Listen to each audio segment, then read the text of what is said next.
Hi, this is Tim of the 1916 Company. Welcome and thanks for logging on. If you love this watch, email me, Team Mosso at the1916company.com for purchase pricing and availability questions concerning this watch. And this watch is a masterpiece, a craft art proposal from Patek Philippe for those who prefer their watches simple, thin, and exquisite. And if you would take them up on that proposition, I offer you the Patek Philippe 5180/1G-001 Skeleton Extra Thin, featuring a caliber 240 movement that has been skeletonized and engraved. It is a vitrine, showcasing the craft art capabilities of the Patek Philippe manufacturer. In white gold, this watch is part of a series that was originally introduced in 2008 and discontinued after 2016, but it lives up to its name and its legend. Extra thin indeed, 6.9 millimeters thick, 39 millimeters in diameter. Lug-to-lug, if we just measure the case, 45.7 millimeters. And if we measure the end links, the total distance across the wrist, 46.7 millimeters with a 20 millimeter spacing between the lugs. Now you note there is no tint of the glass panes surrounding the center. So the earliest version of this watch featured kind of a curious sectoral tint where only the crystal over the sectors outboard was tinted a color, and some say it looks a little bit like vintage film, sometimes sepia tinting. Some people see blue, some people see yellow, but what's important is that this is one of the later examples that does not feature that quirky and polarizing tint. So just thought I'd mention that. Throwing it on my wrist, which is 16 centimeters in circumference. It wears beautifully, incredibly flat, and so short across the wrist, a man or a woman could wear this. My wrist is 16 centimeters circumference. I think this would wear fine on a wrist as small as 13.5 centimeters, and it will fit underneath any sleeve.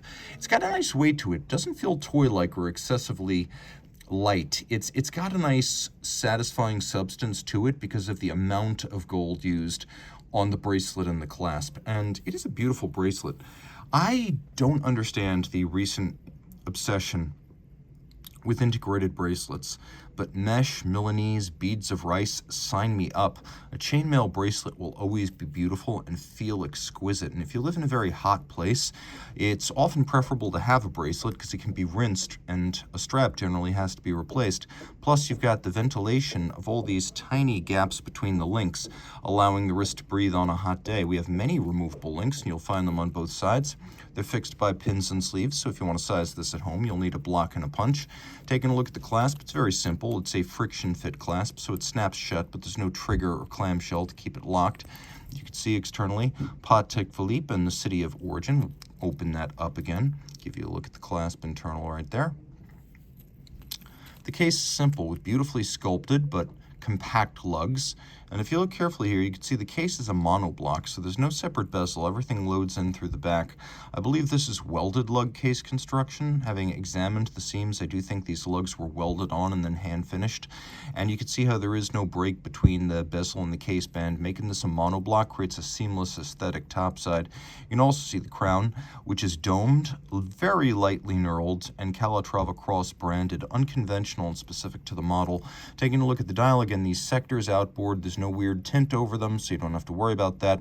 The movement has been exquisitely skeletonized. Now, it's no small thing to take a movement well under 3 millimeters thick and start cutting away the substance of the bridges and plates. The fact that it still functions as a machine after that treatment is extraordinary, but then there's the freehand engraving that takes the individual components that remain after the skeletonization and creates this lovely banknote scrolling and Florizan style pattern.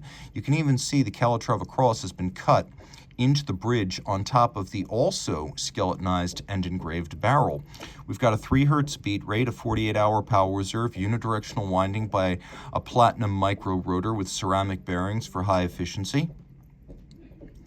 And although you can't easily see it, we do have a free sprung balance for greater durability as well as precise setting with a Gyromax style free sprung balance and an anti-magnetic Spiromax silicon hairspring. And again, a 48-hour power reserve. You get a very respective power reserve in spite of the fact that there's very little room here for a mainspring. As the mainspring tightens, in fact, you'll be able to see it coiling more progressively and in more pronounced fashion around the center, around the barrel arbor. That's how you know it's wound.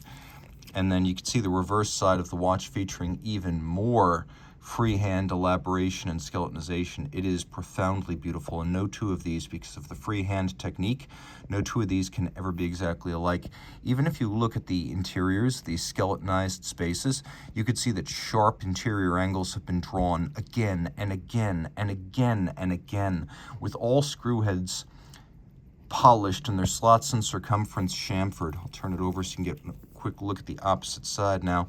Really a work of art, and it's one that you can wear and enjoy. With a pair of beautiful blued hands, we have the silver, the gold, the blue, and the violet of the pivot jewels on the dial side.